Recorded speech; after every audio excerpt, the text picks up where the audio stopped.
Have you experienced the awesome power of the Panasonic Real 3DO system? Obviously. Presenting 3DO, the most advanced home gaming system in the universe. It's time to put away your toys. 3DO from Panasonic, Gold Star, and Creative Labs. A new low price and free games. Mind-blowing graphics of Panasonic Real 3DO. 3DO.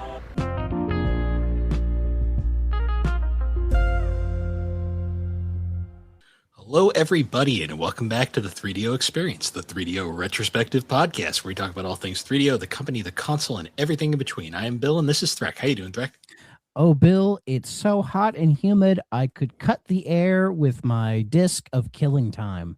How are you? Good. It's the end of June. And I'm not ready for it. It felt like June lasted forever, didn't it? Oh, not for me. It flew by. For some reason, it didn't for me.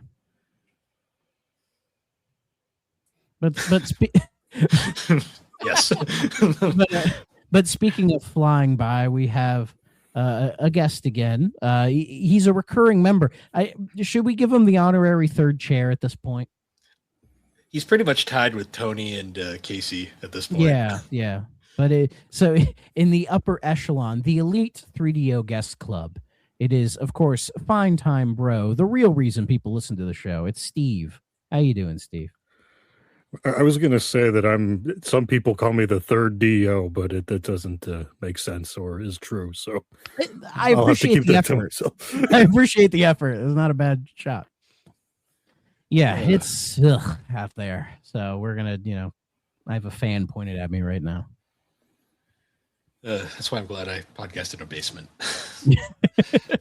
You looks like you're in a basement, Steve. Is that true? Yes, I'm a no good basement dweller, and I do have AC, but it's loud, so it's off for the duration. It's all right. Yeah, we do not have a basement. Otherwise, I would obviously be there. So instead, I have the corner of the house. But anyways, but speaking of, there's a lot to talk about this episode. I'm going to let you all know ahead of time. There's a lot of news to cover. There's been quite a lot of shit happening and more to come, by the way. And there actually was some 3DO related news that I had to do a little. I had to do a little bit of an. Are you okay, Steve? I am now. Okay. That I had to do a little bit of investigating on. So we'll report on that later. So all right. But we'll start off with something positive that I thought was cool. We need something today. The original arcade version of Tekken is getting a console release. As part of the Arcade Archives 2 set, a game that they've added in there is the original arcade version of Tekken with those amazing cutscenes I'm sure some of you have seen, with those, very spectacular, ahead of their time 3D graphics. I'm glad Bamco's doing something. I could just feel the bitterness coming from you. I saw the news for this dropped right after we recorded last week, and I'm just sending this to Dre like, look what they're doing. It's Tekken. And he's like, is it in 60 or I don't care? No, he seemed impressed enough, but Star Fox was coming out the next day, so we were not going to play Tekken. Yeah. Or I wasn't going to play Tekken anyway.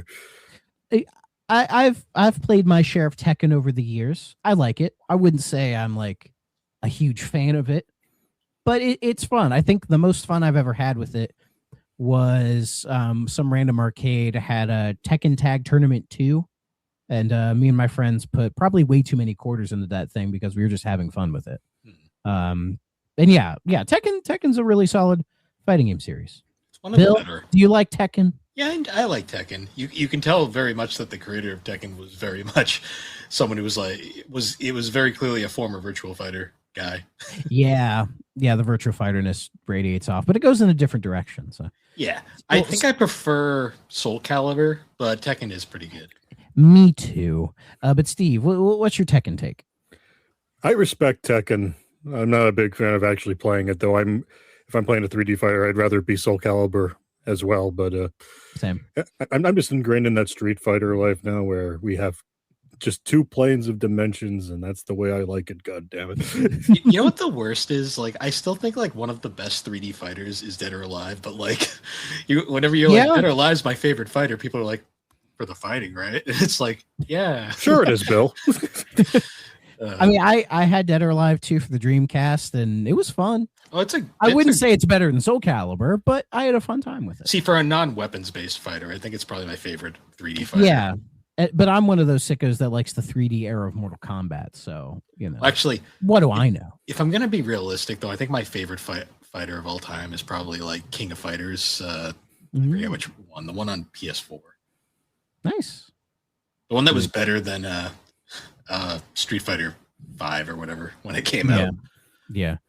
But yeah, my heart lies in Soul Calibur, and I really wish Bamco would make Soul Calibur 7.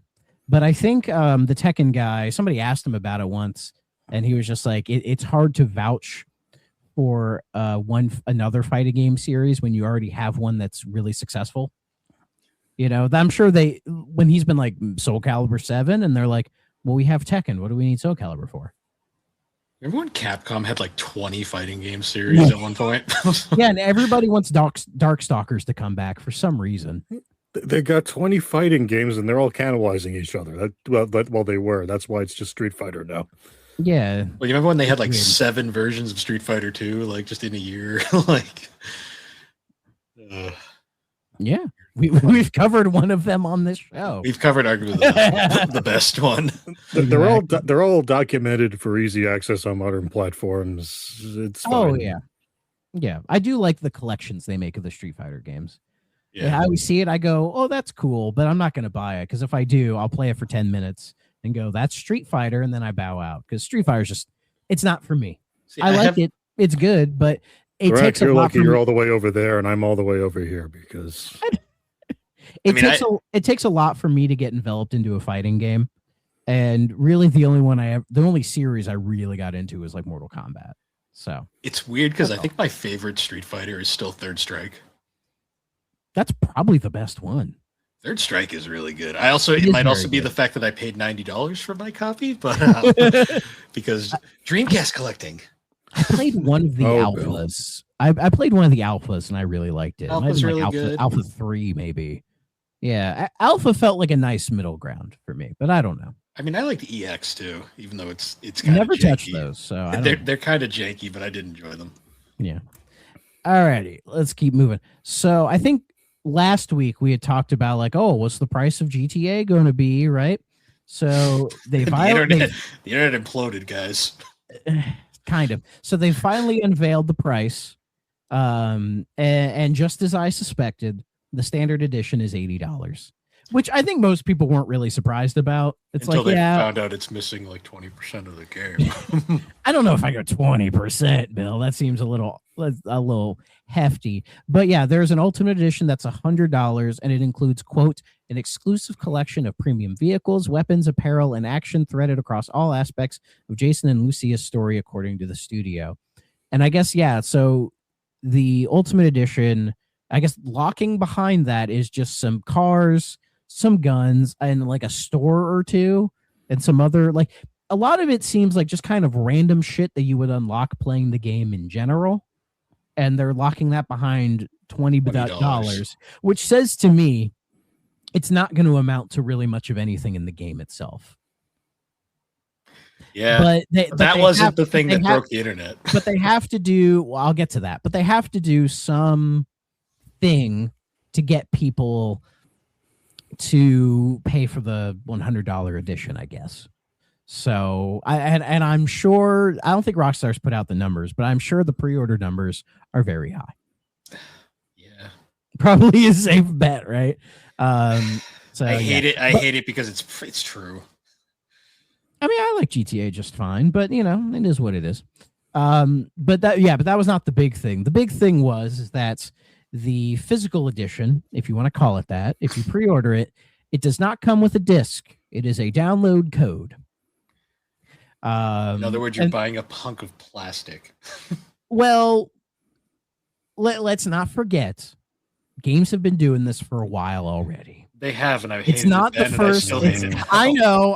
I'm just saying, the way people reacted to it was like nobody had ever done this before. This Like, is probably Steve, one of the weren't you biggest talking a games while to do ago it, about though. Fallout 4 on Switch 2 being a code in a box? It's not a good thing. Well, I mean, it's fine. No, it's not a good thing. I'm just saying that the precedent's already there, right? It's just people were acting like this had never been done before. But now I was like, guys, you need to calm down. I think it's because this is like the I get it, first but I get major it. release. Yeah, and It's that, a very high profile game doing this out the gate. yeah, and then that means everybody else is going to follow suit. Basically, Like Fallout 4 is bad, but like that's a game that has been out for years, and the Switch 2 port is a later port. Yeah. Go ahead, Steve. I was just gonna say it's not like when Ubisoft puts out both Mario and Rabbids games in a box with a code. This is a bit different. It's not me defending it. It's just that's what it is. Unfortunately, and I think the worry people have is that now everybody else is going to do it because GTA did it, and I think that's a fair assumption to make. To the point where people were speculating about, oh, they're going to do a proper disc version in December, guys. Just hang in there, just wait. And I think even Rockstar came out and said, no, we're not doing that. I mean, they might say when they do the eventual PC and potential Switch 2 port, then they might just quietly issue out a disc copy when everybody stopped caring. I don't know. Pure speculation. But yeah, I see the issue. Yeah, you're paying $80 for a plastic case that has the nice cover art on it, and that's it. It's like at that point, just buy it digitally. It's the thing of they're trying to appeal to collectors, but the thing is they're missing the point of why collectors collect. I feel like they're just doing the physical because there are still people who buy physical games. There are, but they don't buy them for the case. Box. They buy them for the game. Yeah. And they're saying it's to prevent like leaks and all this other stuff. I don't know if I fully buy that agree with for that. 1 minute. This is just their way of, because you could lock that shit. You could like I mean, I guess if you install the disc on an offline system, it could load up. Maybe, I don't know, but even still, it's like, who fucking cares, dude? this is their way of controlling reselling. Yeah, because it's controlling resellers. That's the other big thing, is that there's going to be no secondhand market for this game, which then makes me worry about them putting it on sale in the future. Is it going to be till 2030 till I play this game because it's finally $40? Like, if you couldn't tell in previous episodes by my kind of lackluster feelings towards this game, basically I had very little interest in 6 to begin with. Now I've got zero interest. I do not give a shit about Grand Theft Auto 6 in the slightest. It'll be interesting when we get to it's like we're getting actually close to its release, and then we see all the Metacritic scores pop up. Don't be shocked if this game comes in at like a 98. Don't be surprised. It'll probably happen. It's probably going to be a phenomenal game. I just don't care anymore. I know, and then we see the high Metacritic score. People are going to be skeptical naturally. But it is what it is. Yeah. So, I can tell you're super excited about this game, Steve. Well, here's a not very big secret about me. I've only finished one GTA, and it's Chinatown Wars. I like Chinatown Wars. That's a really good arguably game. one of the Great best game. ones. Oh yeah, but I've only played like other ones in bits and pieces, and I'm like, I'm just sitting here going, well, by the time I actually play the other Grand Theft Autos, this game's going to be on sale. yeah. So I'm not. So I'm just sitting here not being super invested in this particular brand of nonsense in the moment. No, I think that's the correct way to go about it. See, it's like I didn't get to play Grand Theft Auto until 5 when I could go and buy it myself because my parents wouldn't let me play these games until I turned 18. So yeah, I have zero nostalgia for this series. No worries. My relationship with Grand Theft Auto is very non-existent, to be honest. Everybody here had Grand Theft Auto 3. It was a phenomenon at the time, but I didn't have a PS2, so I would just play a whole bunch of it out of context. So like I have the trilogy sitting here. I just need to sit down and tear it apart. I remember in the PS2 days growing up, like that was the game. Like even in like middle school, people were talking crazy about 3 Vice City and San Andreas, and so that became like the hot commodity item. And it wasn't until I was like officially a teenager that I was allowed to. I couldn't play till I was 13 Thanks, mom and dad. I wasn't But allowed I to play The eventually Sims did. until I was 13. Man, you guys are sheltered. Yeah. Sorry. But yeah, I mean, I've always had a soft spot for these games. I've talked before about my love for 4. I think 4 is the best one in the series. But really, at the end of the day, go play Red Dead Redemption. Like, that's like, to me, a better version of GTA because it has much more of like a story. And I just think like flows a lot better because I think a lot of the issue with a lot of the GTAs is that the story, it doesn't flow very well. You know, like 3 doesn't have a story, not really. Vice City attempts it, It but has it's a story, but no one pays attention to it. They'd rather go fuck around. Yeah. Vice City's story is kind of hapdash. San Andreas has one, but it feels a little long. Again, I think 4 handled that like plot arc really well with Nico, and then 5 doesn't really have a plot. Just shit happens in that game. Well, 5 has a plot. The thing is, though, it's split between It's very 3 nothing. characters, and it's like 3 characters that are simultaneously existing at this. 5's got a cool system, Yeah. but the way they handle the plot is weird. Yeah, it's just, again, too all over the place. And I think 6 going from 3 characters to 2, like, you know, this like I don't know if they're married or not, but like this, you know, couple that are kind of going through everything. It's like that seems the better way to handle that system and that kind of idea. So, you know, eventually I'll play it and we can maybe talk about it later. But that's that. I've always kind of realized how messed up it was when I was in kindergarten. I was the one awkward kid who wasn't playing Grand Theft Auto 3, and then I grew up and I realized, no, I was the normal one. They just all had shitty parents. Should not be playing. Yeah, I was like, no, I was the normal one. They just all had shitty parents, like who did not give a shit. Yeah, they should have been playing Sonic like real children. I mean, I was playing Final Fantasy VIII, but that's besides the point. Okay, I think you were worse off. No supervision at the Bill house. No. So speaking of worse off, there was speculation about this, and it is true. Sony confirmed it's laying off most of the Destiny team and even some Marathon devs. And even the head of Bungie, Justin Truman, is stepping down as well. I don't know if somebody got like a number count, but it's a decently high number of Bungie people getting laid off. See, a lot of these layoffs, I'm like, I feel really bad. This is like the one where I'm like, this feels self-inflicted. I mean, it's still not it's terrible and it's not good, but this is like the one where I'm like, this one I saw coming. Yeah. And you know, the weird thing is, like, shortly after that, Sony then made a whole thing about how they're still dedicated to live service games. And I was like, wait a minute. Let me think about this. So you buy Bungie because they have success in live service and you want them to help you with your live service push, right? And they come in, they shit talk and cancel a bunch of stuff. Destiny 2 just kind of dies, I guess. Marathon comes out and it's kind of meh or whatever, right?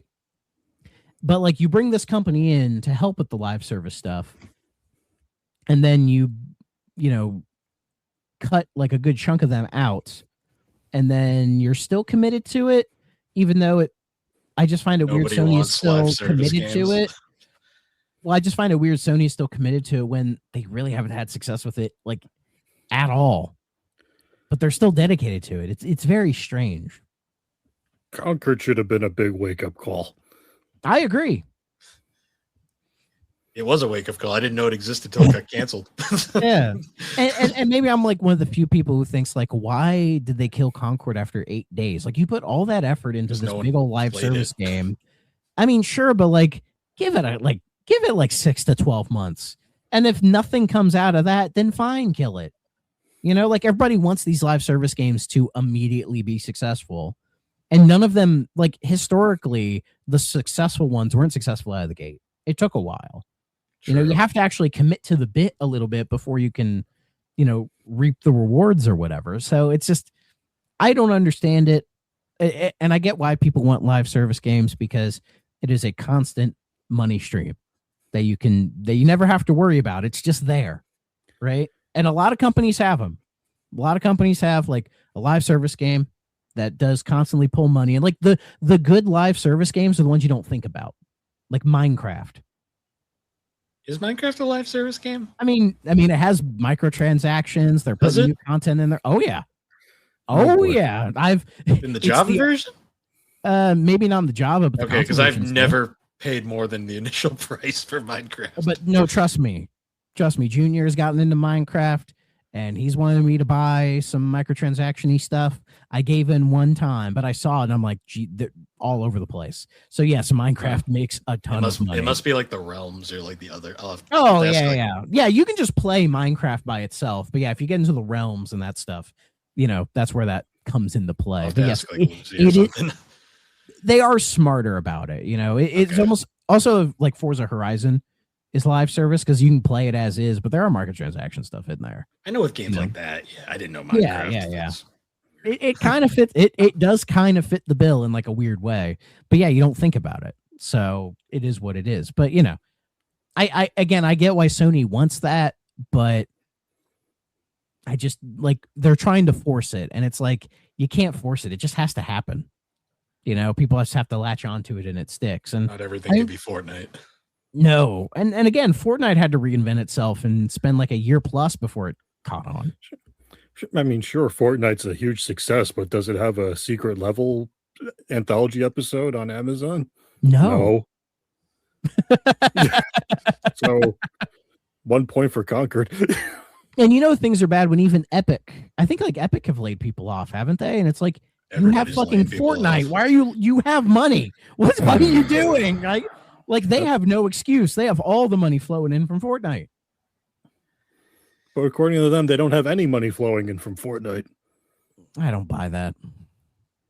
We lost a user. We got to let everyone go. Yeah, I don't believe Tim Sweeney for one minute. He comes off way too scummy to me. I don't buy it. Remember when Epic made games that weren't Fortnite? Yes, I do. What happened to that? They made Gears of War. An Unreal Tournament. And Bulletstorm. You guys remember Bulletstorm? Games that weren't that Fortnite. Game was Unreal Tournament. Unreal wasn't an engine. It was a game. I still have the Game Informer issue like that was first hyping up Fortnite. And I remember seeing that and being like, oh, that'll probably be cool, I guess. And then forgetting about it. Little did I know. Yeah. But yeah, this whole thing sucks, doesn't it, Steve? Seems kind of bad. Yeah, I too wish Epic would go back to making Unreal. Or just anything else. Well, speaking of Unreal, I'm not going to talk about everything Microsoft. Okay, so a lot of it is still look. A lot of it is still speculation and rumors.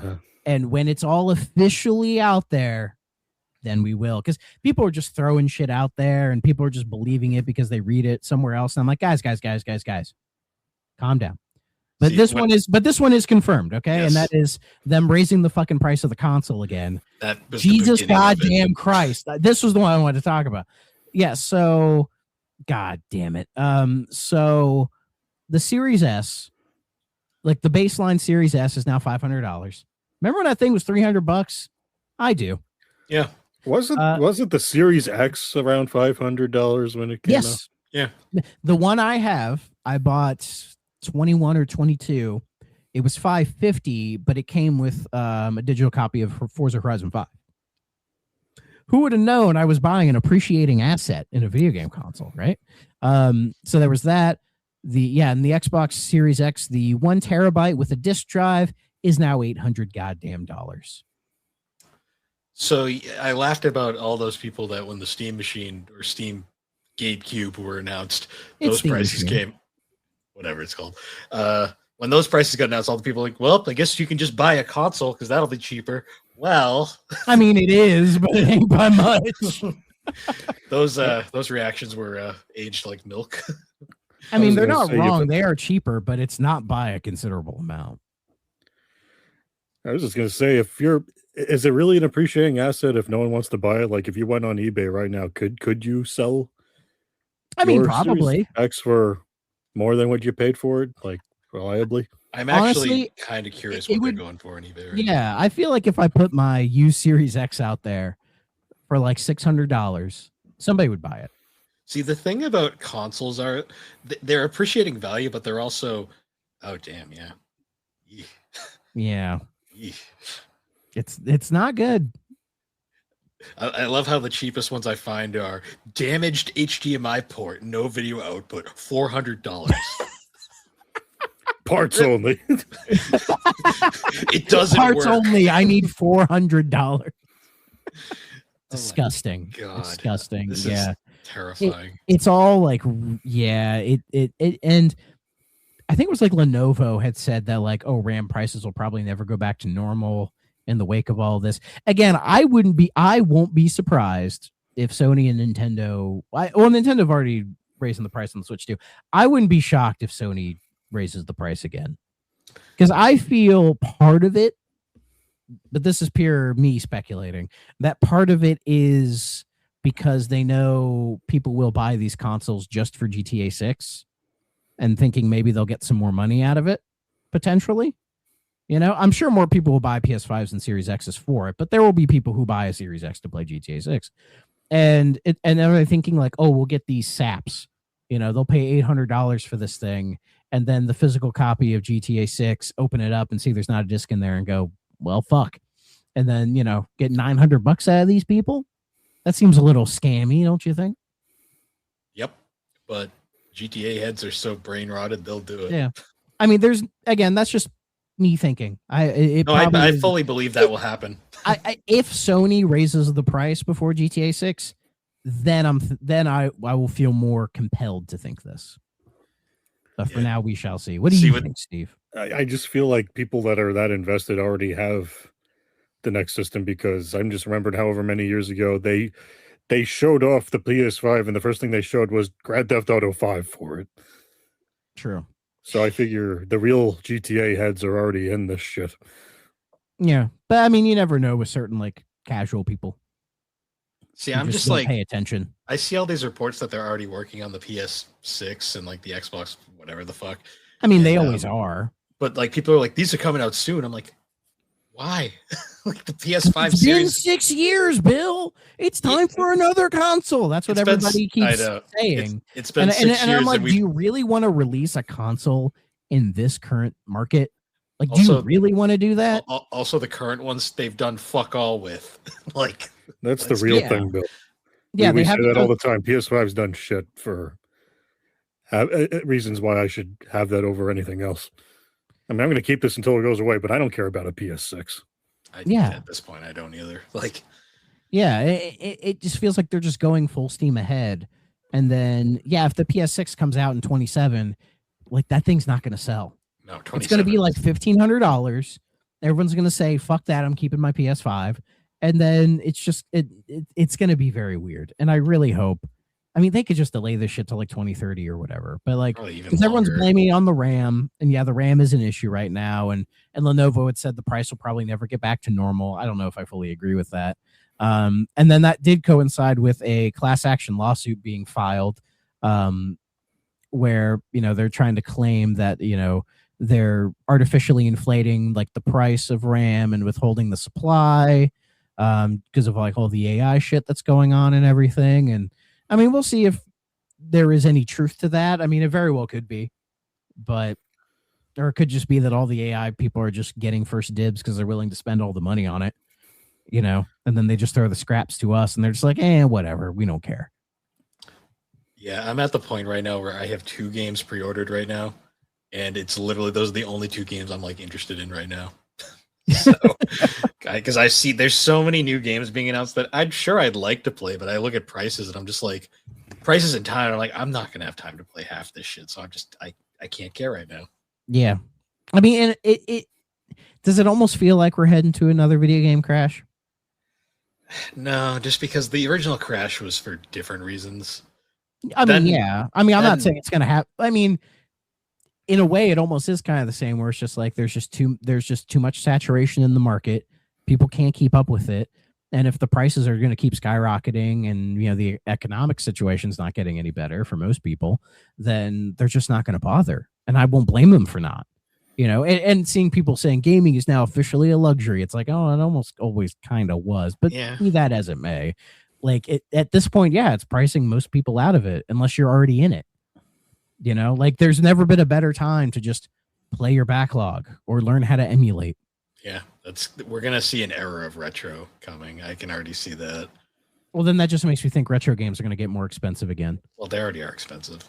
Imagine them being more expensive. I already do. That's why I don't. You want to collect as spend much anymore. $1,500 on Earthbound? I already own a copy, so I'm good. I know, but still. I too only pay $20 for mine. Yeah.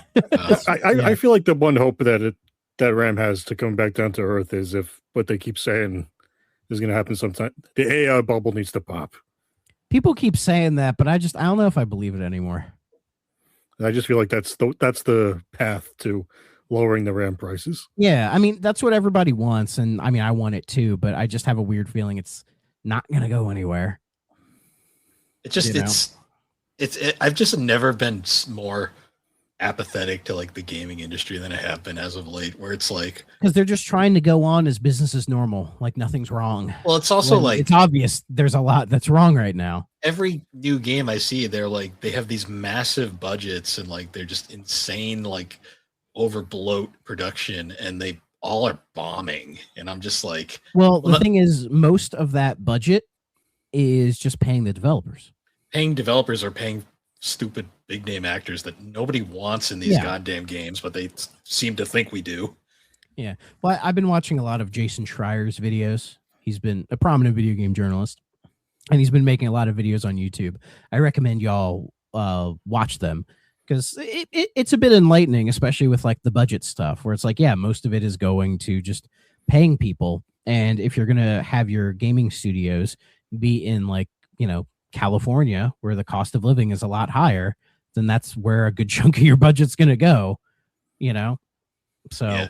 and that's why these companies keep cutting their labor force, because they're probably looking at their balance sheets and seeing like labor as probably the most expensive thing that they're paying for collectively, you know, but they're just looking at it as a number thing, not from, you know, an ethical standpoint or looking at other ways of, you know, cutting costs or, you know, I don't know, maybe lowering these damn CEOs' salaries by a couple $1,000s. You know, they can't. Now you're crazy. I know. Oh, come how on, dare Thrak. I?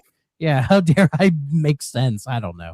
It's all shitty. So yeah, I just like one of the ones that got me was I was reading about the new God of War game, and like who's the actor that's playing the gelatinous cube? Oh, Jack the guy. Quaid. Yeah, Dan Quaid. Like his Jack salary. Quaid. Jack Quaid. Yeah, there's too many Quaids. Well, he's made guest appearances on Red Letter Media, so he seems like a cool dude. It's just like it's obviously going like to him, but then I heard like there was a big part of the budget was he mocapped. I'm like, he's playing a fucking gelatinous cube. What needs to be mocapped here? I mean, that's the thing. I respect the studios for doing that dumb shit, because that's what we like about video games, when they do dumb shit. Do we need mocap for a gelatinous cube? I feel like they could have made a Jello mold and just wiggled that around a bit. Yeah, That would have been kind of cool. I'm like, did they need to The inflate the ingenuity. budget? Did they need to inflate the budget? I mean, on I that? doubt it's inflating the budget that much. Oh, You know, man, I really don't. It's just most of these most big corporations just don't know how to handle their money. Well, that That's was just the thing what that, that's like, just what it comes down to. that was like a thing that like Naughty Dog started, where they would start getting their actors to do their own mocap rather than having like mocap actors do it. And like it just suddenly it's like every studio's like, we got to hire this really expensive actor, and then we also have to do his mocap at the same time. Yeah, but It's just- everything's fucked. And continuing with the hardware, it was reported that in May, Xbox had its worst May on record in terms of hardware unit sales, while the PS5 fell to its lowest May since 2000. That doesn't surprise me in the slightest. And yeah, shocker, you increase your console prices significantly and people stop buying them. And then you don't make any games for them either. Yeah, that's the other thing. like I mean, there are games coming to them, but like the games that are coming to them are coming to like everything. You know, it's a lot of the third party stuff. Like the only console that's really getting exclusives is the Switch 2. Yeah, you know what I'm looking forward to? Splatoon Raiders next month. That couldn't have cost a super tremendous budget to make. I mean, I will ask you about Raiders in a little bit, Steve. Okay. like for me, like the only upcoming thing I care about is Fortune's Weave in September. So Fortune's Weave looks sick, though. I will be buying that probably. and then But then, Persona but in, that's like February. the week before Control Resonant, and I'm like, fucking shit. Because Control Resonant for me is the game where it's like dropping everything and playing that. So You can't sneak the Switch 2 into work and play Fire Emblem while playing Control at home. I mean, I could. I've yet to try that. Maybe I will. For Fire Emblem, I'll do it. I personally So. can't, but I know you work in an office. Yeah. And nice tall cubicles as well. So I actually do have a bit of privacy. Okay, another thing. Again, this isn't me dogging on Sony because all the Xbox bullshit will probably be next week, so we'll talk about it. And that Sony deleting over 550 movies from their database and also taking them from people's libraries. That's bad, but also I'm like, they sold movies. Well, even Xbox did, but they stopped a while ago. But I don't remember that at all. Oh yeah, both of them sold movies for a good while. I think Xbox had a similar pulling from the library. I don't remember. Well, from what I remember, it's been a while. I know they stopped selling new movies on their store. As far as I remember, they didn't pull shit from people's libraries. It's if you bought it, you still have it. I could be wrong on that, but I think that's what happened. Someone will probably correct me, but apparently with this, it's like 550 movies. People put the whole list up, and they just removed it from everybody's libraries because they're like, oh, the license is over, done. That's kind of a thing. Movies are weird like that. Yeah, this probably people are giving Sony a ton of shit for this. This might not 100% be Sony because movie studios are fucking. But they're ridiculous. Also a movie studio too. They are, but it's still not. Though I don't think anything pulled was like Sony movies. Columbia Pictures. Yeah, I don't think so. But I mean, you're correct on that. But it's still kind of fucky. It's scummy, but they didn't give people like any time. They're not going to give people refunds at all. And plus, I think it's been found in court before that those end user license agreements are not legally binding. They're not. They're not at all. So them claiming that is kind of like you could take them to court and be like, yeah, that's not legally viable. Fuck you kind of thing. Either give them the movies back or give them their money back. See, what's interesting about this is though, a lot of this is kind of like the PlayStation Store thing where like a lot of people I guarantee were like, they hadn't looked at these goddamn movies in fucking decades. And then suddenly they're outraged now because they need to be mad about something. I mean, sure, but it's still like losing something that you paid money for is bullshit no matter what it is. That's why I'm very much when it comes to movies, a physical media guy. But again, the convenience is there for digital and that convenience should exist and people should still have those movies that they fucking paid for. It doesn't matter.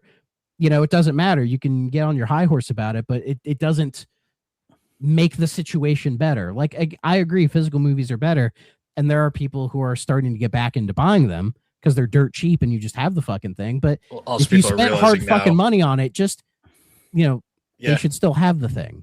See, I learned that when I bought things on Amazon Prime and they just mysteriously disappeared. Now I went, okay, yeah, it's all bullshit. Not buying digital movies anymore. Steve, you never bought any of these, did you? No, you can't get me to buy a digital. I will stream. I have X amount of streaming services shared between me and my family, and I will buy DVDs and Blu-rays. But I don't know. Even back then, I'm like, hey, buy this movie. You're gonna watch a handful of times. No, we're not doing that. If it's a movie I know I'm gonna watch probably once, I'll just rent it. Yeah. I mean, you guys, when I watch movies, if I don't own it, I sail the seven seas. I borrow it, as Steve likes to say. I borrow it from certain archives online, and then I watch it and go, that was cool. And then I move on with my life. Yeah. I don't know. Every time I try to borrow a movie that way, it fucked up certain computers, so I don't do that anymore.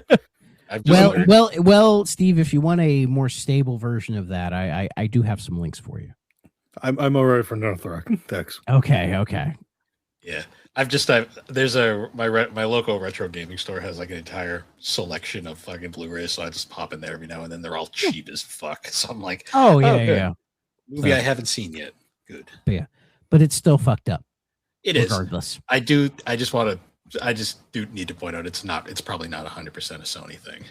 Even still, it's one thing if it's like, oh, due to the end of the licensing agreement, we can't sell these anymore. But if you'd already paid for it and it's in your library, it's still there. Don't worry about it. Easiest thing to do in the world. Just like if you already bought it, you have it. Don't worry about it. It's just new people can't buy the stuff. And I don't like that either, but it's better, I guess, if you have to do this. It's like say if I tried to pop in one of the old Forza Horizons that you can't buy digitally anymore because of car license stuff. I put the disc in, and then the game just won't run anymore. You can still play them. So, but yeah. All right. Last non-3DO thing is we had the Splatoon Raiders Direct. I think that was today, wasn't it?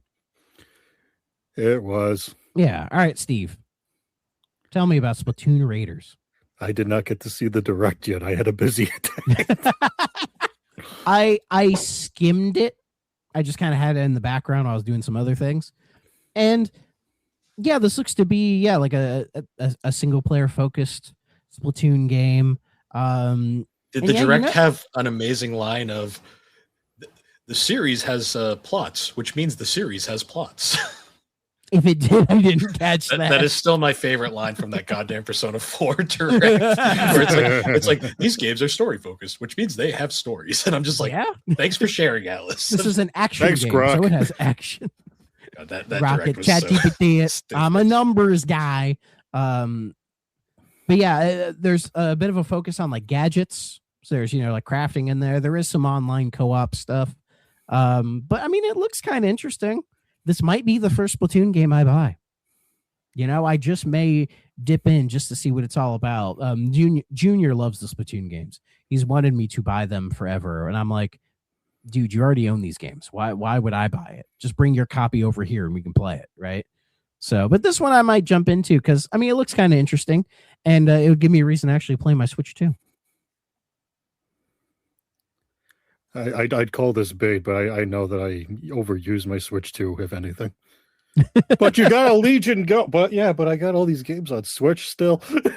Oh, I get it. Oh, I have a Switch backlog as well. One of these days I'll sit down and play all of Tokyo Mirage Sessions. Because I like that game when I played a bit. Thrak, when you were watching, we're having it in the background, would you say there were roguelike elements in Splatoon Raiders? If there were they're relatively light. I don't think they're like leaning hard into it. I never heard the word roguelike. Well, they're not going to say that. Nintendo will not. Didn't they with the Donkey Kong DLC? Did they? Did they? I think they might have just called them difficult challenges. But Nintendo says like frames per second now, so I think everything's that blew my mind last year. When they said this is now 60 FPS, I'm like, wait, what? You saying this? So I don't know, maybe. I'm asking because I have like 50 fine time dollars on this having roguelike elements on place your bets, and I need to win finally. No, I'm just kidding. You do need to. It's pretty rough for you. Let me just do. No, we don't need to look this up. It's fine. I was just asking if you picked. No, I need to see for myself. Because then I can get it notarized by the 3DO experience and make it pay out. I'll sign that document. According to Games Radar, they got a 2-hour hands-on Splatoon Raiders. They called it part roguelike, part my first extraction shooter. Splatoon Raiders makes an odd first impression. I'll take it. So there you go. And you'll sign off. Shooter. And you'll sign off on this, you guys. Absolutely. What happens if we lose or if I lose? I don't want to throw Bill into this. What happens if I lose? Probably nothing, because I've lost this whole time anyway. I'm like, it's not even about the money. It's just about your dignity. I need a win from this other segment. I get it. But yeah, I mean, it looks interesting. I'll very much be checking this out. And it's digitally, it's what, 50? Yeah, right? Maybe. Because I 50 for what it is, I think is fine. It's fine. Star Fox was $50 if you didn't buy it. If you didn't buy a game card like me. I'm gonna try to win a free copy from our friends Whatnot auction in a couple days. One of the 7 copies he bought. Yeah, I'm gonna try. I told him, I'm like, I'll only play it if I win the giveaway. Otherwise, I won't bother. Yeah, Splatoon Raiders is $50 digitally. Okay, I you know what? I think I'll probably splurge for that. Why not? So, all right. So that was all of our non-3DO news. So I just happened to see this because it was very new, and I have many questions, but I'll go through my history with this. So, some dude out of the fucking blue made a post saying that he had acquired the rights of the 3DO company. So here's the posting he posted on LinkedIn, by the way. It says, "The return of a legend. Today marks an important milestone in video game history. The trademark and selected intellectual property rights of the 3DO company, one of the most iconic pioneers of the gaming industry, have officially become part of Empire Interactive." Iconic is a load-bearing word in that sentence, by the way. Vision Also, goes, this press release starts with the return of a legend. It's on LinkedIn where no one actually knows anything about anything besides work and number go up. So yeah, you can say whatever you want about the 3DO on there. AI is terrible. This is why you need to invest in it in your business. I have a weird obsession with the 3DO, but even I won't call it a legend. We'll get to that as we go, by the way. It says, "Our vision goes far beyond preservation. In the near future, we aim to reestablish 3DO as an independent game company and bring some of its legendary titles back to players through carefully crafted remastered editions." Some word salad there. The 90s and early 2000s produced countless groundbreaking games and unforgettable experiences. Many of these treasures have been lost to time, left inaccessible to new generations of players. We believe this heritage deserves to be preserved, celebrated, and experienced once again. But like most of those weren't from 3DO, dog. But it says, "This is only the beginning" in bold text. We remain committed to restoring the forgotten legacy of gaming history, one classic title at a time, and ensuring that these timeless experiences continue to inspire future generations. He's okay. He's aware that most of those franchises have been sold off to other companies, and he can't just re-release them, right? Okay. Where do I begin? Okay, first thing, right? Okay, first thing. So on the LinkedIn post itself, like under the comments, I mean, it got a couple comments. There was John Fairhurst, who I believe is the CEO of Limited Run. He commented, he said, "Well, let me know if you want to license Night Trap, Sewer Shark, Corpse Killer, Quarterback Attack, or Supreme Warrior. I own all the rights." And I'm like, oh yeah, he does own all the rights to the Digital Pictures games. And then they're like, oh yeah, maybe we should do that. And it's like, oh God. But the other thing I noticed is, I was like, who the fuck is Empire Interactive? So, fun fact, it's not the Empire Interactive I thought it was. Apparently it is, actually. The racing game company? So they are... Went defunct in 2009? Yes. They're back? Apparently. The LinkedIn post from Empire Interactive uses the exact same logo and claims to be the same company. The red one with the slant? Yes. The one that looks like the Division bell. Yeah. I'm not kidding. And they're known for, like, flat out, I think. Ford Racing? Yeah, like Pipe Dreams 3D, Virtua Tennis, and you're like, yeah, it's like, what the fuck is it? And it's bad when the Wikipedia page is not picked up on this. Well, yeah, I'll get to that. So I discovered this on Time Extension, which is like, This is the only site that really covers this. Yeah, like, like Push Square and was it like Pure Xbox, like, those sites, right? That kind of format for like the console centric ones. They have one for retro, and that's where this is from. And the writer of it, Jack Yarwood, even talks about how he did some digging himself. And he says here, "From what I've been able to gather, Empire Interactive seems to have been relaunched earlier this month without the original founders, Ian Higgins and Simon Jeffries, but with an individual named," this is a tough name to name, but I'm going to try it, Isik Seker-Sigil. We'll see. Now characterizing himself rather generously on LinkedIn as founder of Empire Interactive and the 3DO company. There is a website. There is a website that you can go to. But it's very, they said light on content, which I think is fair. In fact, there used to be a little thing on here that said 2024 best agency, which is funny because they didn't exist in 2024. But that has been taken away now. Oh. Yeah. I just saw the Simoria thing. What the fuck are we doing here? I'm getting there, Bill. Slow your roll, dog. Okay. So they talked to this guy. They were actually able to talk to this guy. And he claims to be dual Turkish and British citizen living in the UK. And then he talks about how he worked in the mobile gaming sector, spent years in the mobile industry in Turkey, managing teams, holding leadership roles in several companies that have achieved million and billion-dollar valuations from their inception. And they're looking into it and they're like, we can't find you at all, dude. Like, there's nothing like on the internet claiming any of this stuff prior to, like, literally nothing. And then he goes on about how he's moving to like console games because they matter more than mobile games or whatever the fuck, right? And it's like, I mean, sure, but like how did you get all this stuff? He says, we revived Empire Interactive first by acquiring the trademark and legal rights through a legal firm. This process was relatively straightforward because we acquired the brand asset rather than an active portfolio of intellectual properties. So it sounds like probably the same with 3DO, is that he found the person who just owned the name and bought it from them, right? So there's like no IP rights because just buying the name of something is a lot cheaper, right? And yeah, like it just, yeah, and then he has the Simoria thing, which is like, so you're trying to bring back 3DO nostalgia stuff, and the first thing you do is rip off The Sims. Like, when I say rip off, it is a rip off. Yeah, literally to the point where it's like, I'm sure if EA catches wind of this, they might send them some letters in the mail. I'm pretty sure those 3 character models are straight up lifted from a Sims game. I wouldn't be shocked. Wouldn't be shocked at all. But he talks about like wanting to remaster old titles, make new modern AA games, do stuff with 3DO and everything. But again, this whole thing seems really, really weird, shady, out of the blue.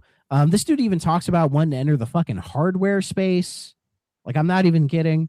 Like, he says he wants to have like 2 hardware SKUs where it's like the 3DO Mini, and then like another one that's like, I don't know, like some like bare bones fucking PC thing for indie games.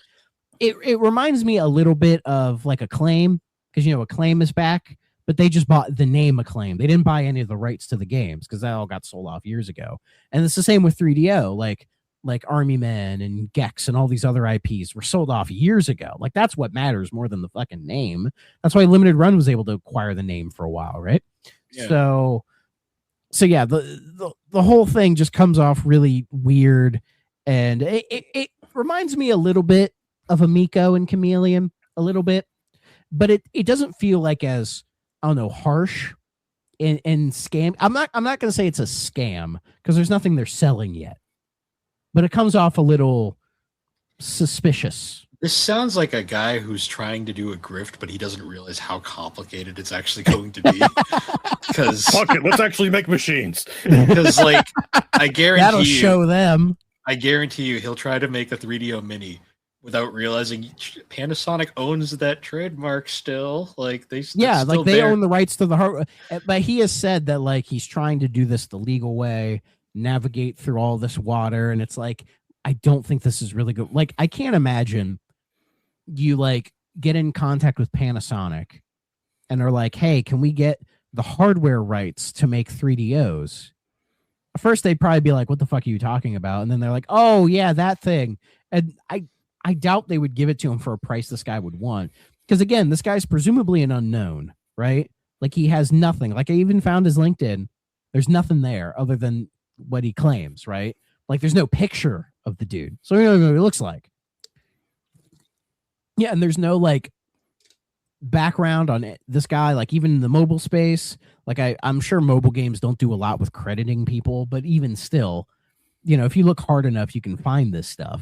And there's just absolutely nothing there. And yeah, the website looks like I could have made a better website in like an hour, and I know nothing about making a fucking website. So I don't know. And apparently also, this guy claims to have revived Airtight Games. Who? The people responsible for making Dark Void, Quantum Conundrum, and Murdered Soul Suspect. Oh, I just happened to find that out digging through this as well. And I don't know. This whole thing's weird, but I did do a little something. I sent him a message on LinkedIn, and I said, "Hey, dog."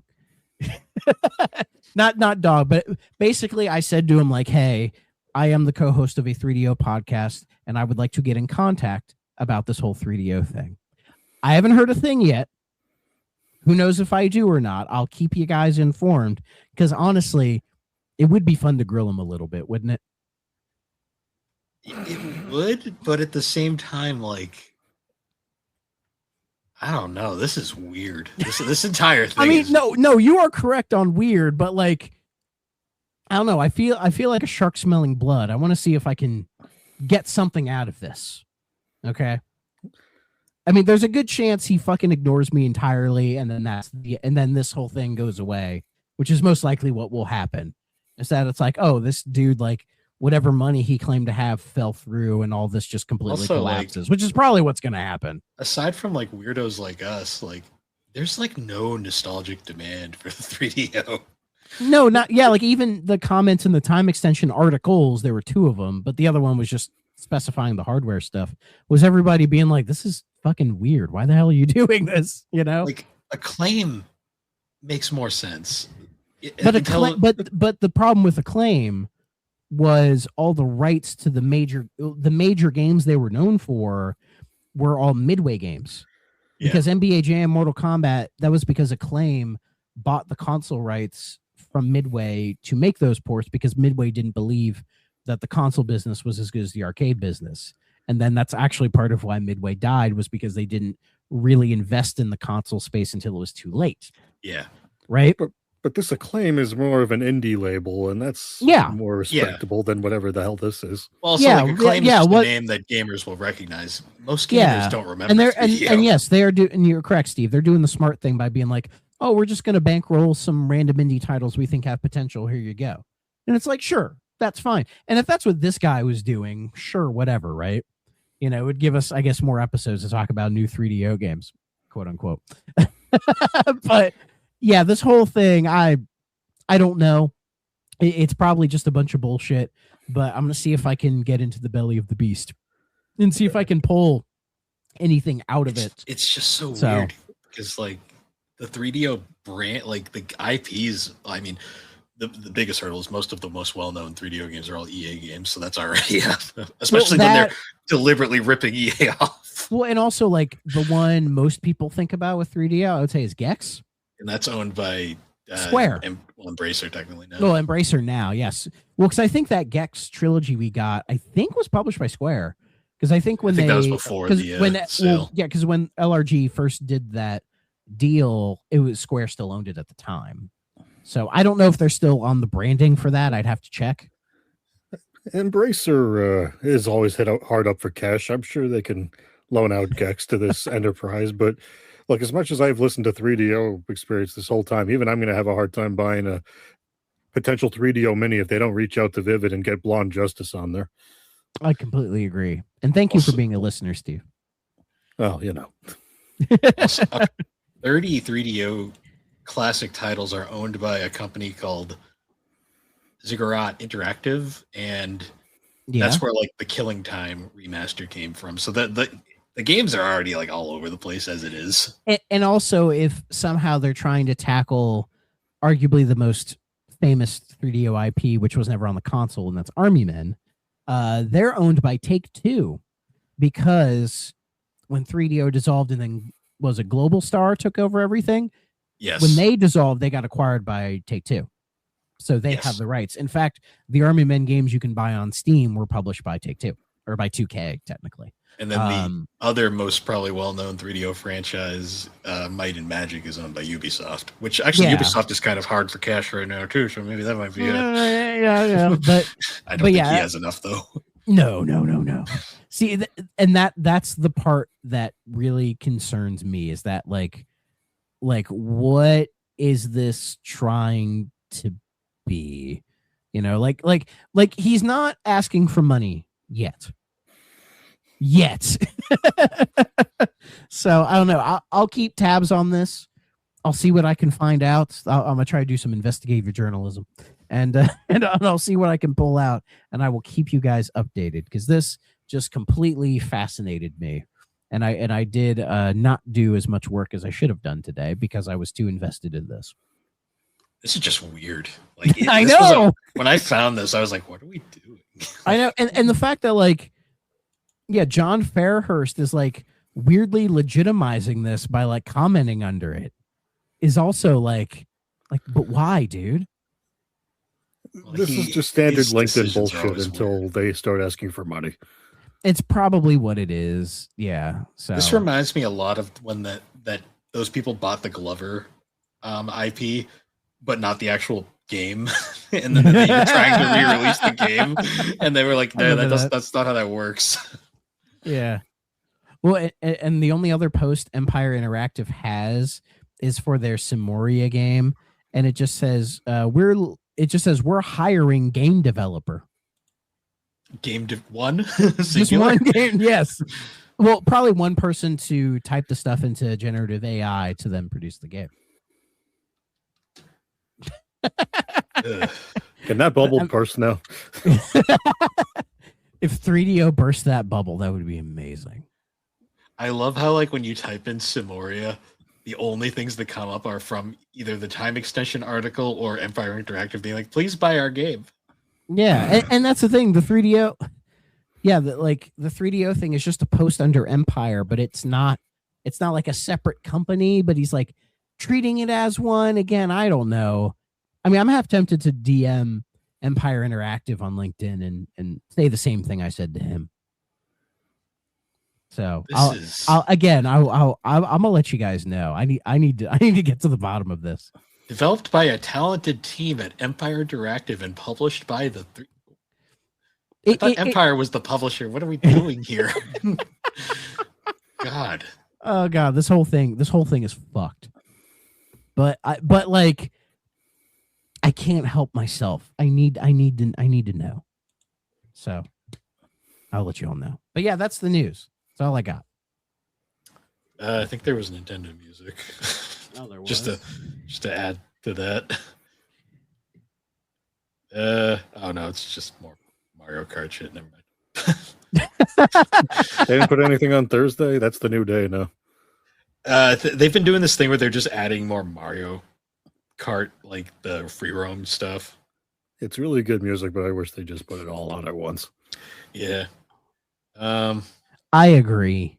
Oh, they did a special release of the new Star Fox soundtrack. One of those that's not technically in the library, but you can listen to the music. Oh, that was a month ago. Okay, that shows how behind I am here. The last thing I listened to on Nintendo Music was this. Yep. I can listen to that all day. This app continues to be still one of the fun, most fascinating things. I love me some Wrecking Crew. Don't you, Steve? I do love Wrecking Crew. I made you that playlist that made all the songs from that update, just the songs and not the 3 little second ditties. You're like, I need a playlist. I'm like, I got you, Thrak. Just relax. Yes. Thank you so much. I want to see the alternate universe where Wrecking Crew was like the dominant Mario game, and we have just an entire franchise where they're demolition experts instead. Sonic is then like spin dashing walls to break them, and that's their competitor to Wrecking Crew.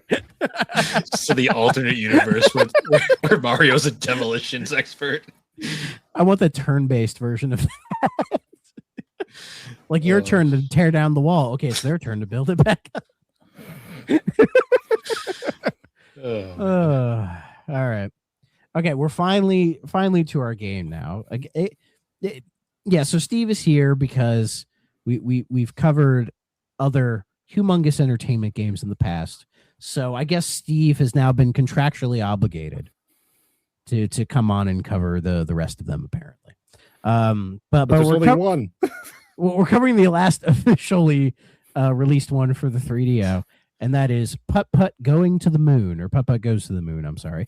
The second installment in the Putt-Putt series, developed and published by Humongous Entertainment, released October 1st, 1993 on your good old MS-DOS computer, but came out on the 3DO in 1994. That was a good year.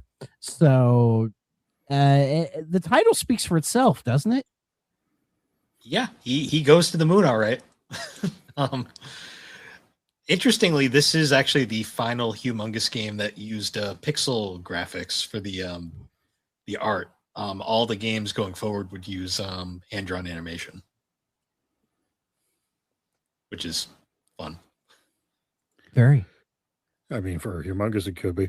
All right, I've played all of these on 3DO. 3DO. I know Bill has his late night regret purchase of all the Humongous Entertainment games. I don't think there's regret in that purchase. Yeah, I know, but it sounds like there should be. And it was middle of COVID, and I was very drunk. That's all I'll say. I did play this one on 3DO. I did not think it performed very well on there. No, really. To borrow from someone that's not here right now, it was not performant on 3DO. I played Fatty Bear, Fatty Bear, and Fatty Bear, yeah, and Putt-Putt Goes to the Parade, and those were good. They were, I could get away with playing this on 3DO. I don't know. This ran like they developed it on the moon too. I don't know. This game does do a bit more than the previous two games. Oh yeah, I see a clear, I guess, improvement in what they're trying to do with this. I mean, this one feels like it's trying to be more involved than Joins the Parade, because Joins the Parade was really very much a nothing game. Well, it's in one little small area, like town, and you just kind of drive around. This game, you cut grass. Yeah, like your Travis touchdown. You performed civil service for the fire department, and for weird crack cars. Oh my god! She kicked me out, so I need you to cut my grass, kid. Do you mind if I watch you? So yeah, this game is very typical Putt-Putt. It starts off where he's just doing whatever his new event is. He's just fucking around. I don't know. Maybe he was going to the 250th birthday carnival thing. He was going to go visit his friend Mr. Firebird, who may or may not be Don Knotts. And yeah, the whole thing's weird. It's like he's talking to Pep, which, you know, by extension talking to us, like, wow, it's really great that Mr. Firebird invited us specifically to the fireworks factory, but that's not what happened at all, because if you turn on the radio and they give you a hint on there's like, welcome, Putt-Putt citizens, Mr. Firebird's offering a tour of the fireworks factory today. Anyone will come by. So clearly this is open to the public, but everyone's like, I don't know, explosives. When are we going to get to the fireworks factory? Yeah. It takes about 2 seconds to get to the fireworks factory, and you can push all the buttons you want in the fireworks factory. Oh, and I did. And I love it because that's really what these games are. They are like those like Fisher Price amusement toys you give to a 2-year-old with buttons and lights where you can just fuck with shit. Yeah, this is the video game equivalent of that, with an attempt at like character and story for like a 5-year-old. I will say, these games have a ton of character. Oh yeah, whether it's good or not, that's up to the. Yeah, you just can't think about it too hard, because Mr. Firebird's standing there like, you can do anything you want, just don't pull that big lever over there. And of course, I immediately try to pull in. Puppet's like, oh, I can't do that. Yeah, fucking shit. But you like make fireworks out of what, like hearts and stars and stripes, and that would have kept the kid occupied for at least half an hour. Yeah, at least. Well, yeah, because you could just spam click everything and like. But then you shoot the thing up, and it was so meh. Oh yeah, I like the hearts. I just like how it just cuts to outside the factory. It's just like, boop. And it's like, yay! No, like wow. Well, you're looking at it during the day too, so it's like, come on, guys. Yeah, it could have at least waited till night.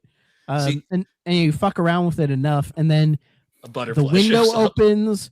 Apparently, this butterfly has the strength of Zeus because it is able to pull this damn lever. No. What happens is the butterfly lands on the lever, and Pep jumps after it. Oh, and hits the lever. That's right. Yeah. Pep, most of these incidents, this might happen again in a future game that takes place in the same factory, where Pep causes all the problems. What, Putt-Putt works 12-hour days?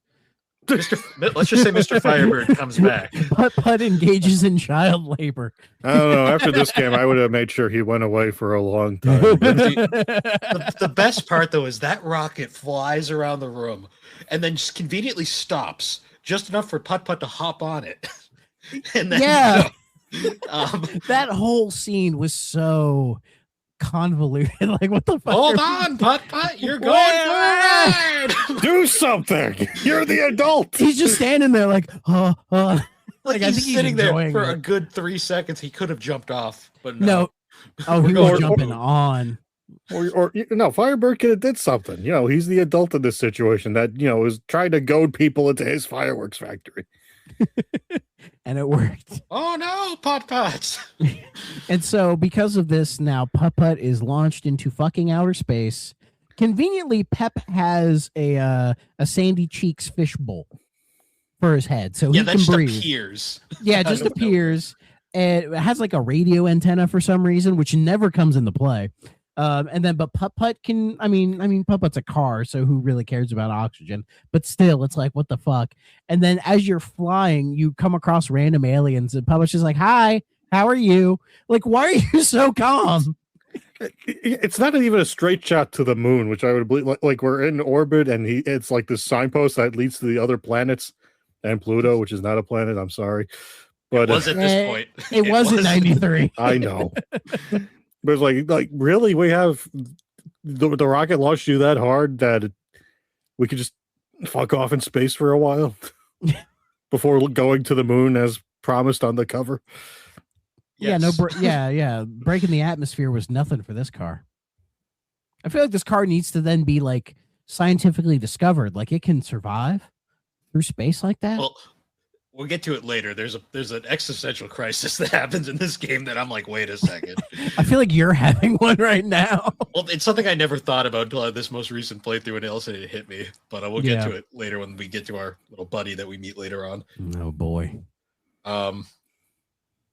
So we get to the moon, and Putt-Putt's just like, there's like some mice from Kansas that are just chilling on vacation. That was my favorite. Like, these are some mice. We're from Kansas. They Like, just how the hell did volunteer you that get information. here? Like, how did you get here? I love to where they're like, how do I get home? Maybe you can ramp off that rock that's 2 feet in front of you. And That's then like, you try. okay. You try and just nothing. He like hovers for like two inches and just falls back to the earth, and it's like, well, that didn't work. And it's like, Putt-Putt, you may need to go a little faster than 2 miles an hour. I will say I really do love the kid that plays Putt-Putt, Jason Elfson. Oh, I can tell he's having a fun time doing it. I feel so bad. The only reason he stopped doing the voice is because his voice broke. Yeah. Happens to all of us. Then he got replaced by Bart Simpson. I'm still waiting on mine. Yep. It'll happen for you someday, Thrak. Thank you, Steve. but then he like we reached this just random like cave, and like there's this like there's always a random cave in these games. What the fuck? I love doesn't need a helmet to go in this random cave. No. I love how like our buddy that we meet later though is just creeping on him for like a few screens here. Like he just pops into frame and then just disappears, and Puppet's like, "Hell is that?" And then he's like, he creeping literally in the says, "What the hell is that?" I was very impressed. And then like he pops out of the meteorite. He's like, "I swear I saw something that time." It's like, what are we doing? And then you try to go over that bridge, and it collapses. Well, you go over it, and then you sit in the middle, and it's like, uh-oh, something's wrong. And you did you play hide and seek with Pep in the cave first? No. Oh, you didn't? No. You didn't want to solve the maze? I did. I solved the maze later. Okay. Yeah, I went in right away. I kind of stumbled into it because that's really what these games are. Like, they give you a vague direction, and then you just kind of wing it. I will give this game credit. Yeah, it does have a larger area to explore than the parade. You know, to the point where for a split second I was like, "Where the fuck am I going?" Like you know, a lot of it doesn't make a lot of sense, but it doesn't need to, right? Yeah. Yeah, I did the maze, and that felt like the replacement for the lawn mowing. But you do the maze, and then it's like, "Oh, I found you," and then that's it. And like, the maze okay. has no impact on the plot whatsoever. Nothing. Just It means exists. nothing. You can even leave the maze, and which is what I did the second time. Come on, Pep, we don't have time for this. Yeah. We gotta fucking get back home. So I want to talk about Putt-Putt falls in the acid pool, I guess, the space goo. Yeah, and he's impervious to it. I mean, we find out apparently it's a regular occurrence. People fall into this later on, but he gets rescued. Moon cheese. Yeah, I love that he gets rescued by the lunar one more rover. bite and that's it. Oh yeah, you get saved by Rover. The lunar rover, the lunar rover. I have to say, the actual one, yeah. He talks about in the past that he was up there with these human astronauts. Where the fuck did the humans go? Like they just leave them there? I never thought about that as a child, but then I'm like, where are the fucking humans? Like what's going on here? Like, did they just strand that rover and they're like, who needs this? I'm just more like, where are they? Because there's a sentient town of cars. Like what's going on this? Like, how did it, like? I mean, there's a whole society up here. There's apartments. There's like a mayor. There's like a car repair shop. There's like a basketball court. Like, what are we doing here? Like, what happened? But I guess the theme park from Futurama closed along the way. Because... Look at all these Bart Simpson dolls. Sorry. I mean, theoretically, too, technically, canonically, if you remember from Fatty Bear, if you look through the telescope, Putt-Putt's on the moon, and when you look through the telescope, so that's I guess true. So theoretically, so in the timeline, Parade is before Fatty Bear. Well, Parade was the first game, so it makes sense. But didn't Fatty Bear release before Putt-Putt Joys of Parade? They were very close. I think it was Putt-Putt was first, and then Fatty Bear. Okay. Man, we got to plot this timeline too. But that also means that there's a human family living on a completely other part of Earth. Yeah. But then there's a random town of sentient car. There was the big war, right? The human car war, the war, if you will. And then they fought, murdered millions of each other, but then they came to a pact, and the cars then eventually moved into their own land called Carstralia. And that is just where they live while the rest of the humans occupy the rest of the world. No, you know what this is, Thrak? Remember a few months ago we played a little game called Pragmata? Yeah, I do. This is what happens if you lose. Oh, okay. The goop escapes and consumes everything, but then life always finds a way, so it's cars now. So are you saying if you search this game hard enough, you will find... like the early no, Diane is gone at that point. Spoilers. Do you find Hugh? I don't know. I didn't look. Or maybe that you find hard. Cabin. If you look hard enough, there's Cabin. Rip Cabin. The real one, the real hero of that game. I just like the dark fact that like the astronauts had a sentient car and they just abandoned him on the moon. No, it probably wasn't sentient when they left him there. But he had eyes. You think it was the goop that turned him sentient? But that doesn't explain all the ones on the Earth, though. Yeah, I don't know, but no one was coming back for this car. Like that's true. That is sad, guy. Yeah. So Rover then I guess becomes our companion as we head out to just Moon City. Yeah. Well, he does give us a picture of the moon. Oh yeah, it's important later, I swear. Yeah, I mean that looked like a picture. Yeah, of the moon. What was the McDonald's character that was the moon? Mac Tonight. It just looked like him.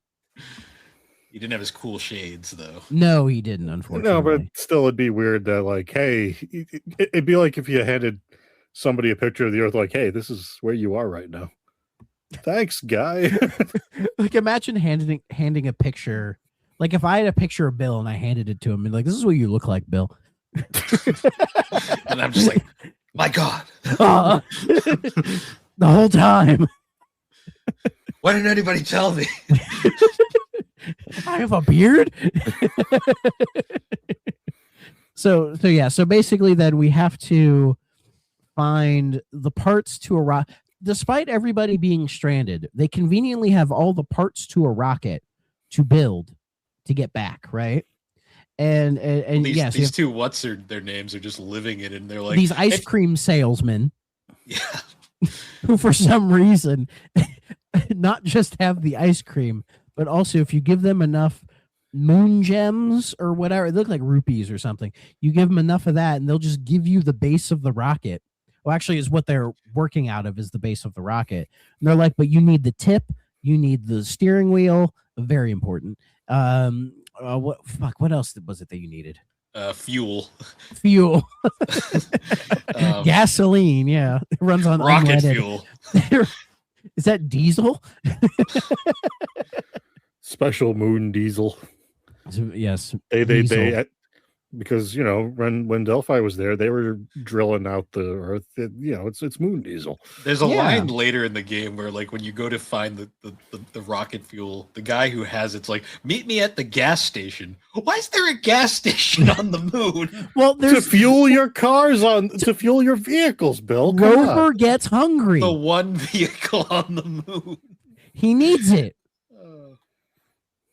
He provides a very important service by standing under cliffs, not being able to grab stuff with his long, extendy hook claw hand thingy. It's the claw. It's just his version of the antenna that everyone else has. Yeah, pretty much. And I love how for that puzzle quotes, it is like Rover's like, I'm going to grip you and you go do the thing. And you're like, okay. And then you do. And then Putt-Putt's like, oh, I can't reach the thing. I need a helper. And I go around the whole thing thinking, oh, maybe I'll run into somebody who like is willing to help me or whatever. And I don't. And then when I get back, I'm like, oh yeah, I have that stupid dog. And then the dog just retrieves it for me. I'm like, I should just did that in the first place. I think Which you shouldn't be able to do because there's no air in space. No air. Well, he's got a helmet. He's fine. But how does he grab the part then? Not the moon has some gravity, Steve. Some. But the dog has no hands. He has his mouth. All right, the mouth's encased. Shit. It's not don't think about it too hard. They really think it shows when that dog had a helmet on. Yeah. Let's see. This game says ages 3 to 8. Bill, if we didn't think about this too hard, we wouldn't have a podcast. Okay. All right. God, that one's weird. The weirdest to me still is though how you get the tip of the rocket. You just meet the moon that just lives on itself, apparently. Yeah. How does that work? Or you give the picture of the moon to the moon, to himself.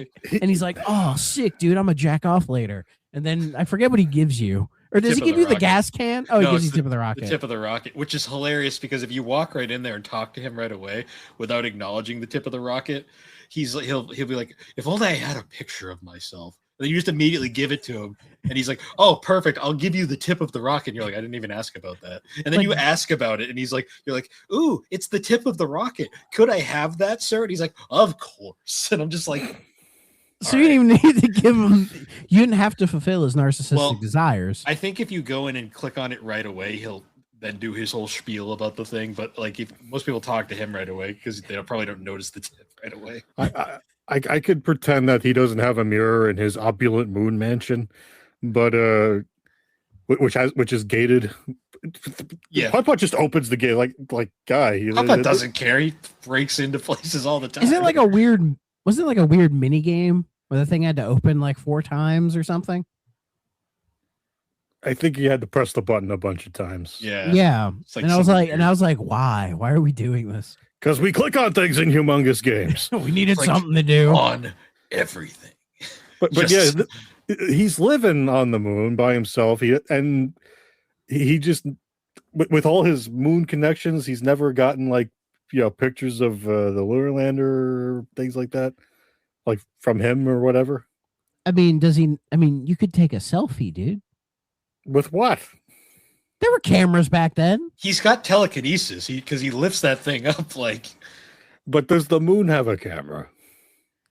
The man in the moon have a camera. They got soda machines, dude. I'd be shocked if they didn't have a camera. Soda that changes your color. And that immediately goes away. But then you can change your color later. Anyway, this has gas, dude. I love how he gets the photo of himself and he like, it's me. Just immediately puts it on the wall. It's a me. Like, this Oh, game's it's so a- stupid, but I love it. So and then when you get the gas, it's like you have to, like, you go to the gas station and the dude's like, "Oh, meet me at the apartments." They're like, You're like, oh, you just apartment- missed him. You You just missed him. dog, Go hot here. dog, yeah. And then you go to the apartments and he's like, "Meet me at this one." And then you go there and someone's like, "Oh, I wasn't here. Go to the other one." And then you have to do that, zigzag it. And then he's like, "Okay, I'll meet you at the gas station." You're like, "Why are you meeting me there?" Because that's where the gas lives. Come on. No, I can do the gas myself. I like how he's like, I have the gas. It's at the station. I'm totally not just stealing this and saying it's for you. God, this game is really like, what was Ron Gilbert smoking? He made a perfect game for children. Like, I these games, guess. you I mean, can't deny it. Much respect to Ron Gilbert, because I mean he's had his name in a lot of like iconic video games, you know. And also, like, these games there's a reason why the Putt-Putt, like all the Humongous games are still like acclaimed even today by like most people. I mean you can still buy them all on Steam, which counts for something, I guess. And I'm pretty sure the primary demographic that's playing them is adults. That grew us up with them. weirdos, you know, talking into our microphones once a week. But I will say I do think this game was an improvement from Parade, because there was more to do. It was a little bit more interesting of a locale, and yeah, it just felt like an improvement on the first game. oh yeah, you actually do have to play one of the mini games to get the moon crystals. Forgot about that. Oh, the hide and seek, Space tag. Space tag. space tag, yeah. And it's just whack-a-mole. And I got distracted by that random like crater in the background that slime would just pop out of if you kept clicking on it. Because that's the shit that like fucking Humongous games. What's the age range for this game again, Bill? 3 to 8. Okay. These were the Making mid range. sure. Actually, I think Putt-Putt was the baby games out of all the Humongous ones. Because I believe Yeah. it was Putt-Putt, and then Freddy Fish was like slightly older than Pajama Sam, and then Spy Fox was for the big kids. Oh, bro, we get the Spy Fox. Holy shit. Well, those episodes are just gonna be really like us looking at. Oh, look at all the James Bond references that kids will never get. Yeah, like Austin Powers. Yeah, it's like, oh, I get that now. Keep forgetting how young you guys are sometimes. Yeah. Sorry, Steve. I don't mean It's to. fine. Do you need your AARP card? No, I need my milk and magnesium to get my cane adjusted later. I got you. Maybe some Anison. I'll drive you to CVS. But yeah, you get all the parts, and then you just take those ice cream salesman's house, I guess. Yeah, they're like, I guess we're done. And you're like, Well, what? we're out of It was- business now. It was always the goal to get 10 moon gems, which I could have just walked over and collected. Oh yeah, we didn't talk about the daily good deed giver. That's the mayor. Yeah, that's the mayor. Yeah. I mentioned him. Yeah, he's like, Yeah. you gotta do one good deed, and then you go back to the goo, and somebody's like, help, help, help, and then you save him, and he's like, thank you, and then just like fucks off, and then you're just like, I did a good deed, and he's like, okay, Yeah, Like, so- you could I have love lied. doing good deeds. you just could have lied to the guy, and you'd have been fine. No, I'm sure all good deeds are reported through a secret network that only the mayor sees. See, I'm Oh yeah. conspiracy theory. That child was planted. Get in the goo. Jump in the goo. These keys can't just give themselves away. He clearly found them on other places of the moon. And they give you all these different key options. Like, what if you choose the wrong key? You just change it out for the right one. Yeah, Oh, that's it. yeah. I looked at because I messed up for a second, and I'm like, wait, because I know they might pull this on me. Let's look at the plans, and then we'll look at the shape of the keys. Yeah. We'll take this one. It's very astute of you. At least in this game, like the location is like right there. In like some of the later games, it's like, oh, I grabbed the wrong thing, and now I have to go all the way to the other side of the world to swap it with the actual one I need, and then come all the way back. Well, we'll find out one of these days. Yeah. And then my favorite part is you get in the rocket, and then you crash into Earth, and game over. Everyone died. Yeah. Because he straight up wrecks that thing. Yeah, I think you crash into the Twin Towers, right? Yeah. No, this was 93. The basement exploded. Oh, you crashed into the basement. That's dark. I forgot about that. I don't know what happens is what actually happens is even dumber because there's all these adult cars like, oh, thank God, Putt-Putt's okay.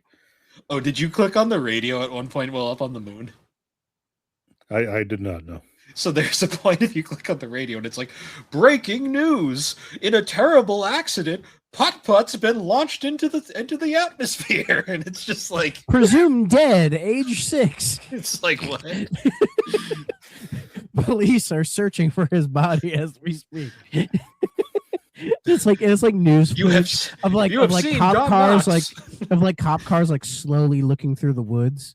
You know, just kind of slowly rolling because they're all cop cars, you know, and they're like searching for like a missing white girl. It's always a white girl when they actually give a shit, right? And they're just like, you know, pretending to search, and they're like, oh, we don't know. She wasn't hiding behind this tree, so we got to keep looking. Oh man. This game got the seal of approval from the National Parenting Center. I mean, there is that one educational part where it tries to teach you about the solar system. I mean, yeah, that was neat. And that other educational part where they try to teach you about the constellations. Which was also neat. Well, actually, funny enough, I was playing this with Junior, and he was looking at the constellation stuff, and he's like, some of them, he's like, Dad, that doesn't make sense.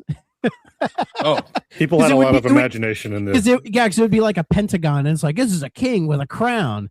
And he's like, I don't get that. I was like, yeah, people just had to make stuff up back then. I was waiting for I kept cycling through all of them, mostly because I was waiting to go, wow, it's Ursa Major, and it's just Fatty Bear standing there like all proud of himself. Bring it full circle Big from Dipper, when he saw him never, on the moon. But yeah, they showed Big Dipper, but they didn't show Little Dipper. What gives?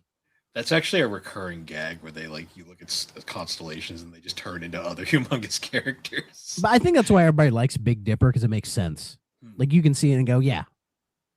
But the other ones, it's like a line, and it's like, oh, that's like a deadly serpent. And you're like, what? That's Sagittarius. It's a square. Oh, it's just like fire breathing crab that's gonna murder your family. You're like, what? So I did like seeing Cygnus. Rush reference, Bill. Huh? It's a bird. It's a black hole. Yeah. I mean, that's another. Yeah, the Cygnus X1, where Rush wrote a song about a guy launching a spaceship into that because it's believed to be a black hole, and he gets sucked into it and ends up in ancient Greece. It's fucking awesome. It makes sense. No, it doesn't, but it's fun. It weirdly makes more sense than this. We never talked about the follow-up song where they launch him back into space and they end up on the Putt-Putt moon. Oh yeah, they were going to do Cygnus X1 Book 3, Putt-Putt Goes to the Moon, but just picturing Neil Peart jamming with fucking Rover. Just hitting him like a drum set. He is the drum set. Yeah. It reminds me of you remember when he was in Aqua Teen? Yeah. They just summon him and he just walks with his drum set. And that's actually Neil who voices him, by the way. Like the Neil two lines. Neil would appear in the weirdest fucking shit. Yeah, he appeared in some weird corners. Like, what are we doing here, dude? When he redid the hockey theme. Yeah. I was gonna say though, we're not turning this into the Rush podcast, okay? We don't want to alienate Steve over here. No, that's okay. I'll just be polite and nod for the video listeners, and you can talk about all the Rush. You've never listened to Rush, dude. My warehouse days ruin music for me. So maybe I've heard Rush, but I don't listen to albums. Okay, fair. I was gonna say, fun fact. I just looked it up. The voice of Mr. Firebird is also the voice of Fatty Bear, so that's fun. That explains why he's creepy. And Rover apparently. So, what a talent! A lot of these games all had like the same. Maybe he should work Voice for Empire cast. Interactive. He's so talented. I don't even know if he's still alive. To be honest, I don't think that matters at this point. They're reviving dead companies for no reason. Resurrecting a random Humongous Entertainment voice actor who might not be dead. I do love in the reception on the Wikipedia page, it's literally just a bunch of random ass awards. Yeah, these games were The PlayStation Gold X Award. I wish. I mean, there is like 2 games that have it. So, yeah, these games are very well received though. And I get it because they're fun kids games. Yeah, just don't play it on 3DO. Yeah, I mean, to be fair though, The one time I play one of these fuckers on 3DO, the one time. it's kind of funny that how many people probably actually even played this on 3DO. That's the real question. At least 2 people. How much is an 'Cause- eBay copy? Let's find out. Well, if it's anything like the original, It's probably That's- too much. It wasn't Fatty Bear wasn't so bad. Yeah, but who remembers Fatty Bear? I almost said Patty Bear. That was your cheap way to get the Fatty Bear Fun Pack, was getting the 3DO version. so That's true. The loose jewel, the jewel case with the disc, I think that's the 3DO God. version, is going for $75. You can get just the disc for $50. Oh, there's one God. for 42. That's not bad. You can just get a PC copy for like half that price. It's If you have a disk drive for your computer. it's $5 on Steam right now. Oh yeah, they're running the sale. Are they? Or you can pay $200 for Putt-Putt's Fun Pack. No. There was a Putt-Putt Fun No. Pack. Yeah, of course. Are they there selling is. are they selling all the humongous games in the pack again? I have not checked in a while because that would be really convenient. But yeah, I guess must play okay, stay away. I'm not gonna say stay away. It's perfectly okay. Just play it somewhere else. Yeah, well, yeah. If you're gonna play it, don't play it on 3DO. I'm not gonna say it's a must play because unless you grew up with these games, you're like a sicko like us. You probably don't need to play Putt-Putt, but it's perfectly fine. Well, if we plan on doing this entire Humongous Entertainment journey, we may end up finding out if there's one of these games that's actually worth your time. I don't think this one is, but it's fine. I got nothing to complain about. Well, It is the next what it Putt-Putt is. game is the quote unquote like best one in the series, according to most people. So According to those high esteemed video game critics. The Putt-Putt Wiki has deemed it so. gotta go to the Is there zoo. a Putt-Putt wiki? Oh yeah. Well, There's gotta be. I just there's a made that up. I'm like, there's no, a- of course there is. There's a Humongous Entertainment wiki. So Must need a bigger computer for it. hell yeah. Oh yes, Oh. the entire complete pack of Humongous is on sale on Steam for $50. 50. Oh, God damn it! I paid 100. Well, it's normally 100. Now it's 50, and it's how long is everything. it up there for that? Okay. Everything minus till the 9th. Okay. It's Steve, are you gonna buy it like I'm thinking? I mean, if you're really gonna have me do the rest of these, I can't just keep. There's no more 3DO ROMs for me to borrow. So That's true. We got to actually buy these from Gabe. give it to Atari Grams, I guess. I think Oh they yeah. still own it. Well, some of these are on Switch, aren't they? Yeah, they did port these to Switch, but I think they're just But it's some. It's not all of them. yeah, they like do a couple and they're like, will these sell well? And then they don't, and they're like, No. nah, people don't want these. This is. There I were- mean, this is that's a what PC happened to a bunch audience of them game. on Wii too. And Oh, PlayStation. there were some on Wii. That's right, and PlayStation. Yeah. God. I love when I put it in my card. It says, if you're purchasing this from yourself, you will not receive an extra copy of Putt-Putt Joins the Parade and Fatty Bear's Birthday Surprise. I'm like, well, fuck, I guess I'm not buying it anymore. it's like you can't have fuck. It's like you can't have two. God damn it. You're going to ruin everything. What if my small child wanted to play it on his PC? What the? Exactly. Oh, maybe I'll buy him. But Mecha Chameleon, is that the game right now? It's really fucking stupid. So if we were saying okay all around, must play okay stay Oh away. yeah, it's perfectly fine. I got nothing against it. Yeah. I mean, I'm curious to this weird putt-putt journey. Like, where does this end? Does this end with him like asking a lady car on a date, and then he learns what cussy is or something?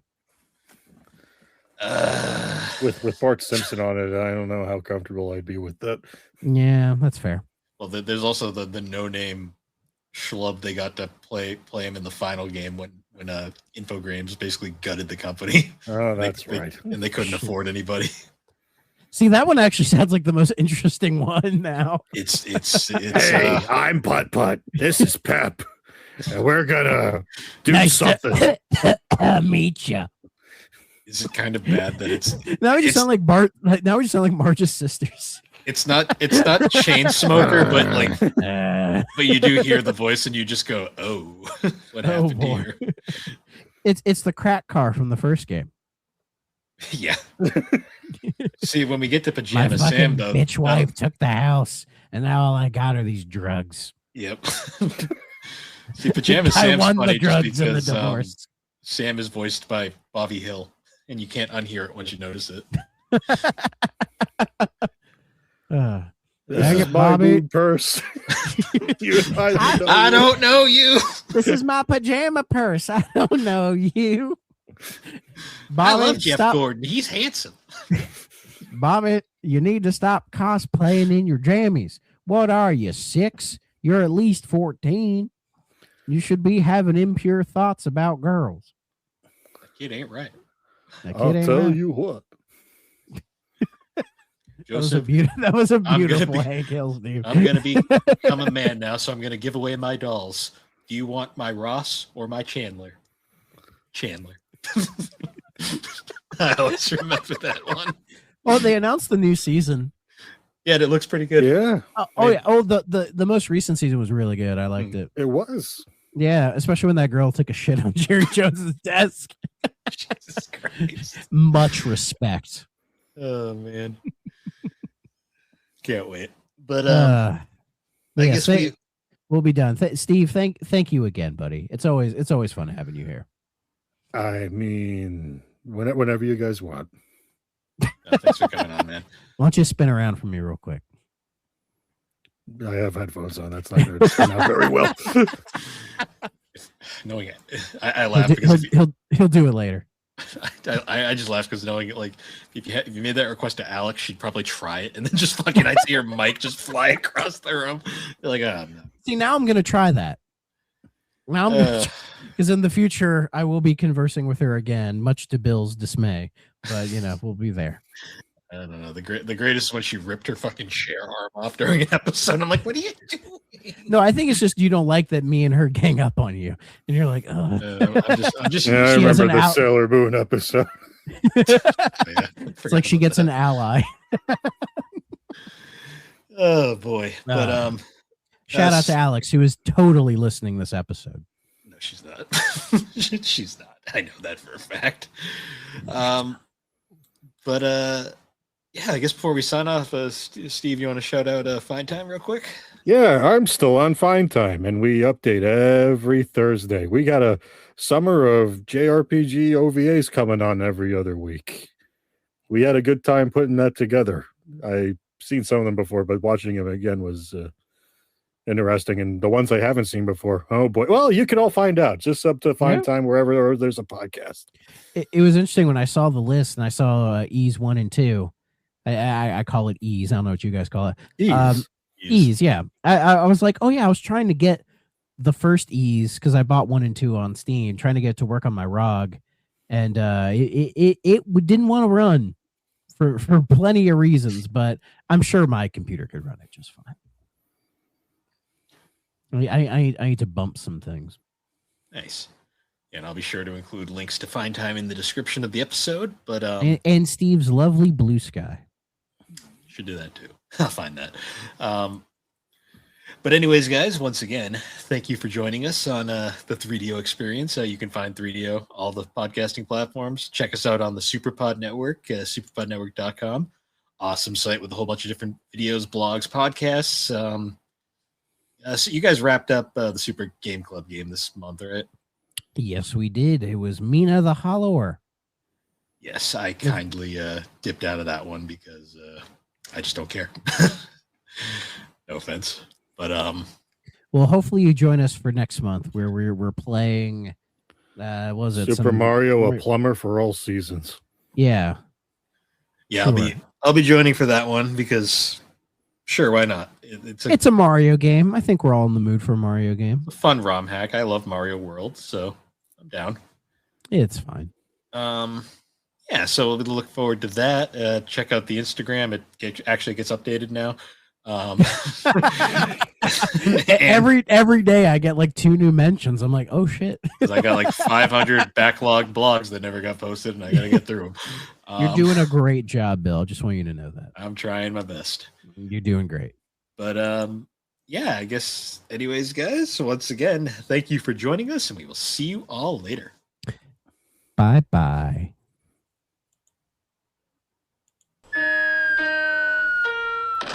If you're not playing on a 3DO system,